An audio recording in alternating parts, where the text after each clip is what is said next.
Hello and welcome to Within the Frame. I'm Handan in Seoul. United Arab Emirates President Mohamed bin Zayed Al Nahyan arrived in Seoul just a few hours ago for a two-day state visit, escorted by the Korean Air Force. Hopes are high that the historic visit, the first by a sitting UAE president, will elevate strategic partnerships between the two countries across a wide range of sectors. But his visit comes amid a turmoil in the Middle East following the death of Iranian President Ebrahim Raisi and escalating clashes in Gaza. On this edition of Within the Frame, we examine the significance of the UAE leader's visit and rising instability in the Middle East.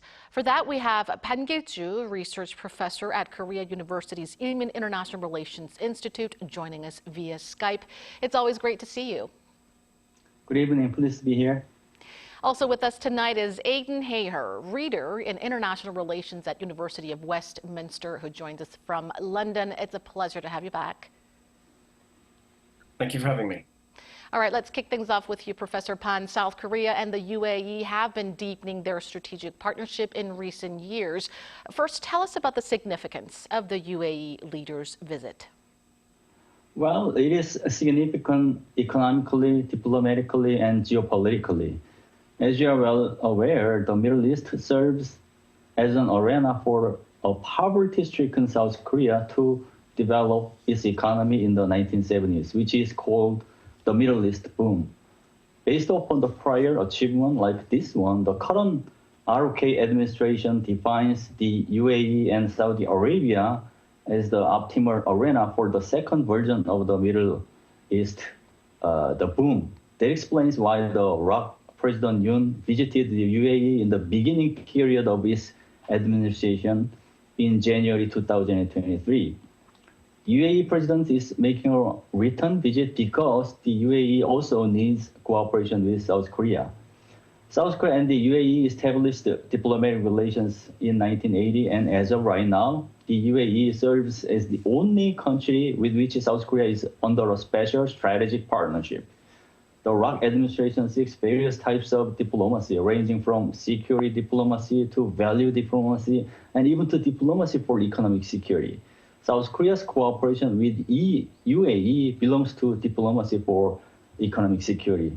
Meanwhile, diplomacy for economic security can be defined as national interest-seeking diplomacy because it serves as a golden opportunity for South Korea to step up its exports and bolster its investment. In this regard, the President's office laid out energy, investment, and military technology as the main agendas for the South Korea-UAE summit. Finally, the upgraded ROK-UAE relationship is seen as the step to make South Korea's GPS, global pivotal state diplomacy, more visible and viable. All in all, the UAE's U.S. President's return visit shows that South Korea has been expanding its diplomatic zone indeed as planned. Moreover, it shows South Korea has initiated on expanded diplomacy simply beyond security diplomacy, where it pays tremendous attention to an ally and like-minded countries. Well, this marks the first visit to Korea by a sitting UAE president, as we mentioned at the top. And President Yoon's visit last year to the UAE also marked the first by a South Korean leader since the two countries established ties in 1980. So we can clearly see that the UAE is Korea's biggest strategic partner in the Middle East. And this, as you mentioned, as South Korea seeks a new Middle East boom. And Professor Ban, the visit by the UAE leader comes at a time when the Middle East is going through turbulence amid the ongoing war in Gaza and the abrupt death of Iranian President Ebrahim Raisi. Would this impact the summit in any way? And what's expected to be the main focus of tomorrow's talks? Well, we need to take a look at what South Korea is trying to do right now and what the UAE is needed in order to explore the main focus of the talks. The current ROK administration is keen on stepping up cooperation with other countries in an effort to prevent war escalation in the Middle East. This message is drawn from the thoughts that the geopolitics of the Middle East is not separated from the geopolitics on the Korean Peninsula. Why is that? For example, North Korea, as one of the revisionist league, enhances cooperation with other revisionist states, such as Iran. since North Korea is eager to intervene in the geopolitics of the Middle East like this, the two geopolitical zones are not separable from the viewpoint of South Korea. Meanwhile, the rise of geopolitical risks in the Middle East pushes the UAE to be more cooperative with South Korea, particularly in the area of military weapons. In this sense, the cooperation of the defense industry is most likely to be the main focus. Moreover, since South Korea is ranked as the 10th largest economy in the world, there are a lot of sectors that South Korea can invest in the UAE. For instance, when President Da-eun visited UAE last year and had a bilateral summit, the UAE president promised to invest $30 billion in South Korea.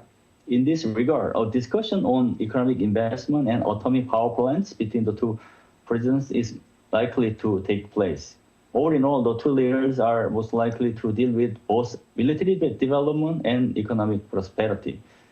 Simply speaking, cooperation between South Korea and the UAE is needed in a geopolitical sense as well as in an economic perspective. Actually, cooperation like this one is more needed because the crisis is growing in the Middle East. During last year's summit between the two leaders, as you mentioned, the UAE leader announced a $30 billion investment package, which is considered one of President Yoon's key diplomatic achievements. And we're likely to see further talks tomorrow to boost bilateral cooperation across the energy, defense, and other sectors as well.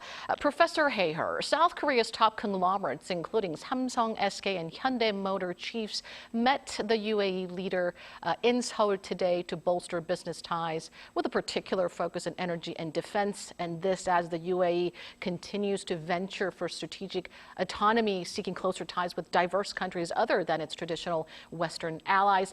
Professor Ban has mentioned briefly about how the geopolitical dynamics in the Middle East is not entirely separate from those on the Korean Peninsula. What does closer Korea-UAE ties mean to the Asia-Pacific region? Well, I think, as my colleague said, the UAE is one of many countries in the Middle East that wants to diversify its economy. You know, the oil is going to run out eventually, so the UAE and Saudi Arabia and many other countries in the Middle East are looking to develop new income streams. But beyond that, there is also the geopolitical issue.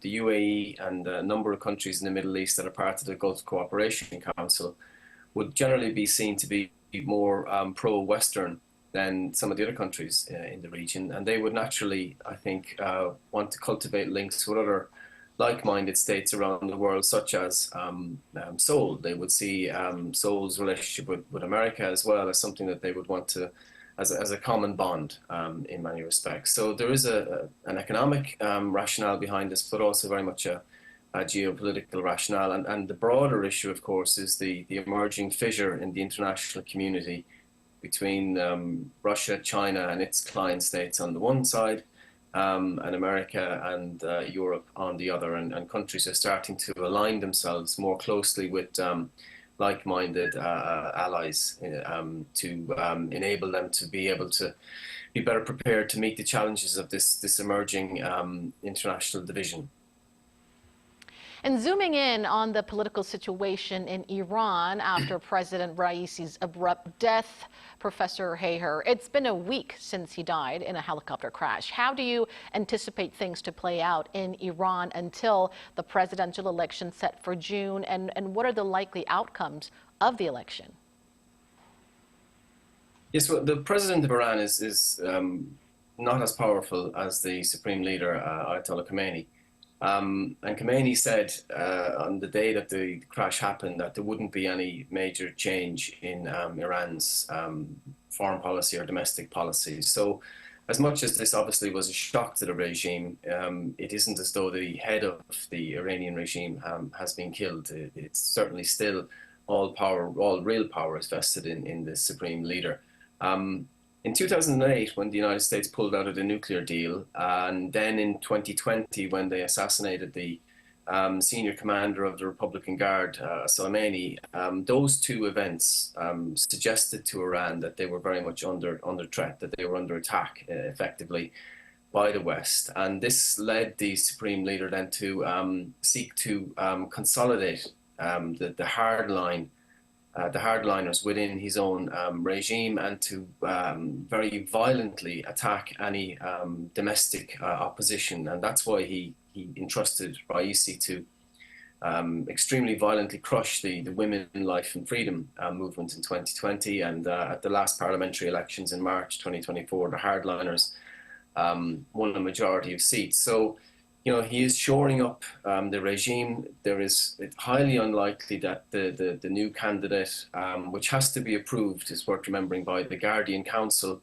So there is about 20 potential candidates, but they will be weeded out and only a certain number will be allowed to be put forward. But the Guardian Council will ensure that whoever is put forward is a continuity candidate, essentially, that they won't be somebody who's going to significantly change Iran's foreign policy. And at the moment, what Iran is seeking to do is to continue to build up capacity and support amongst the axis of resistance that exists in the Middle East, develop economic opportunities with Russia and China, and continue to resist Western encroachment into the Middle East. So whoever is appointed president, I think, will continue those policies, and it won't represent any kind of major shift.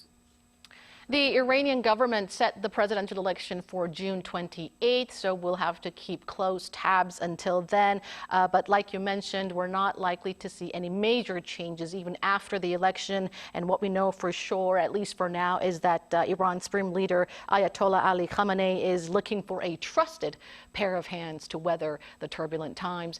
Now, Professor Pan, some in Iran, as well as some experts in the West, claim that U.S. sanctions may have caused the helicopter crash.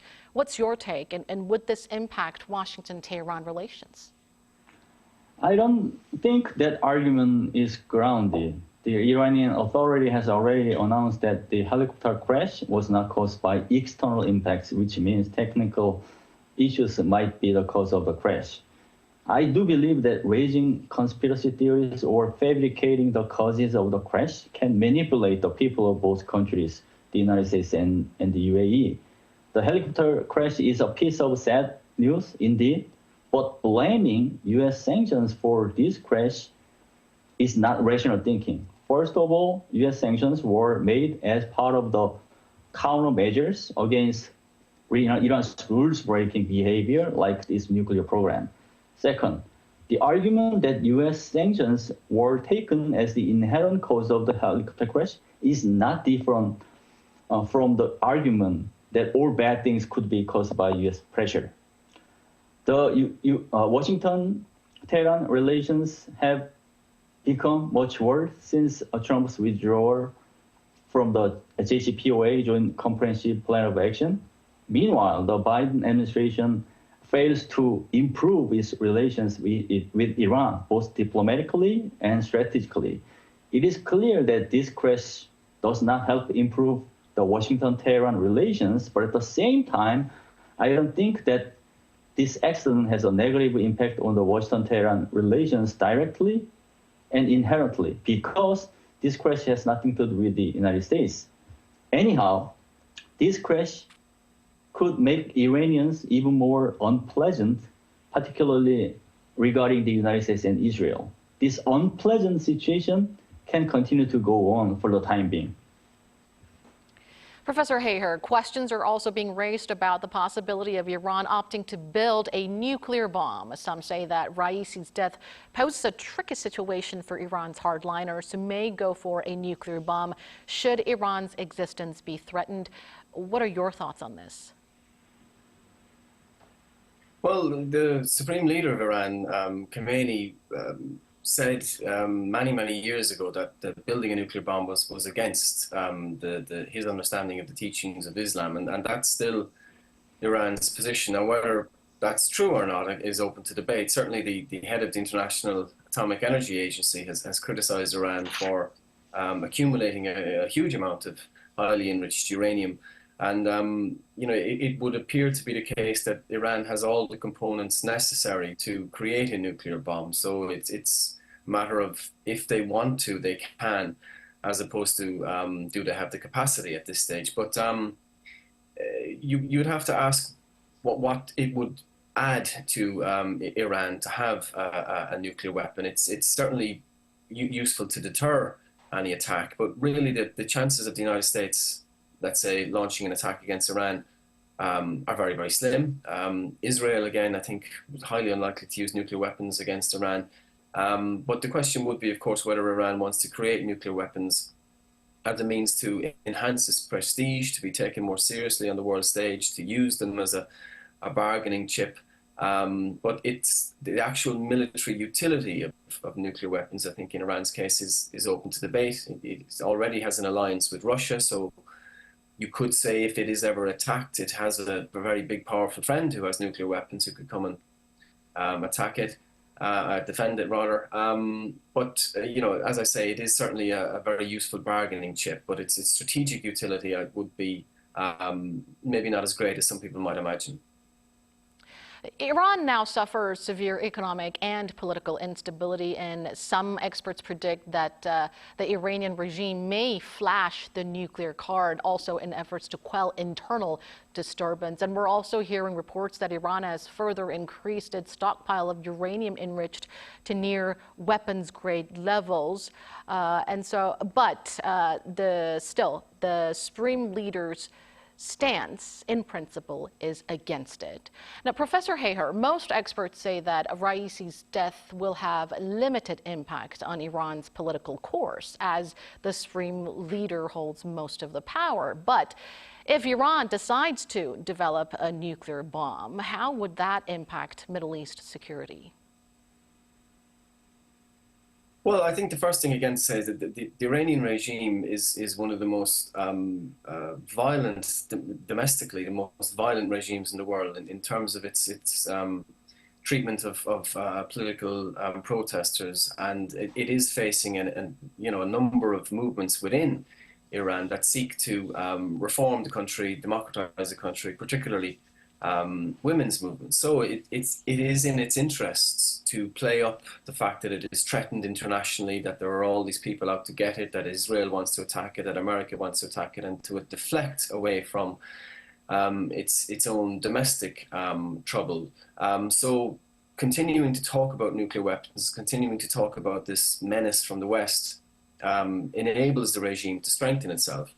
But if Iran was to develop a nuclear weapon, I don't think it would be the kind of doomsday scenario that some people imagine. It may, in fact, reduce the possibility of war, because the appetite to attack Iran, any country that is thinking about attacking Iran, would obviously have to think again if Iran had nuclear weapons. So that would reduce the possibility of war between Israel or the US and Iran, which would, one would hope would hopefully be a good thing. But secondly, if Iran did get nuclear weapons, it would certainly change the military calculus of a number of other states in the Middle East, not least Saudi Arabia. It may well encourage Saudi Arabia and a number of other countries aligned with Saudi Arabia to think about building a bomb themselves.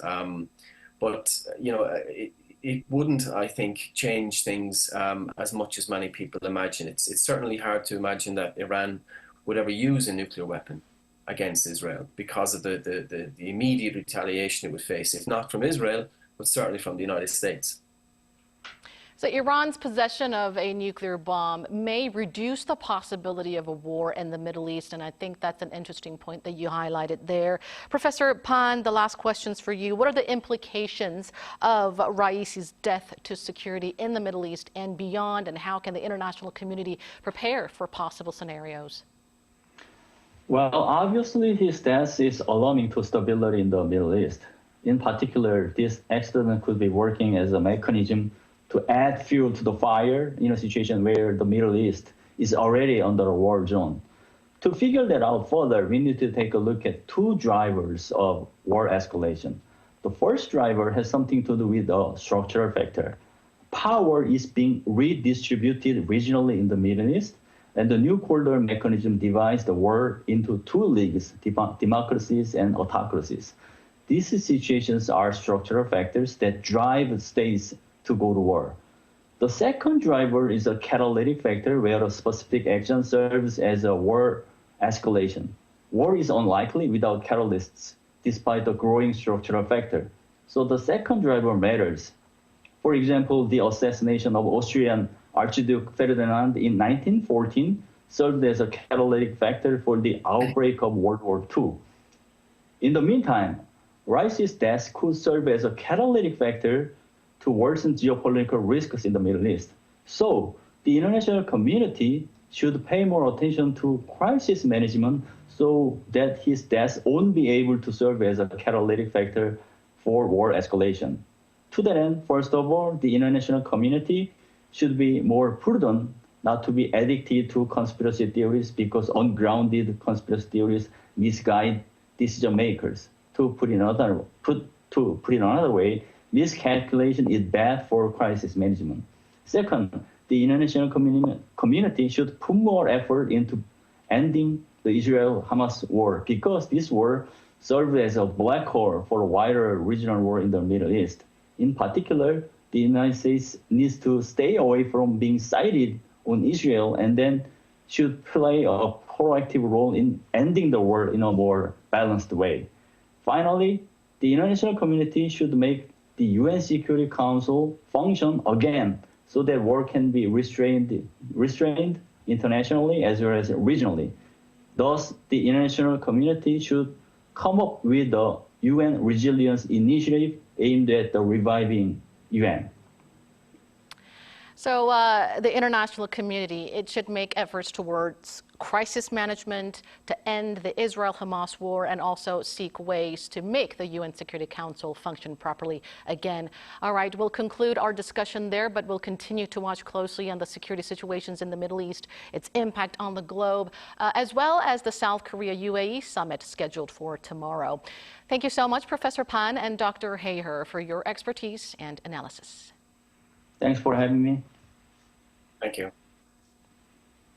And that brings us to the end of the show. Thank you for watching, and be sure to tune in same time tomorrow to join our conversation. Goodbye for now.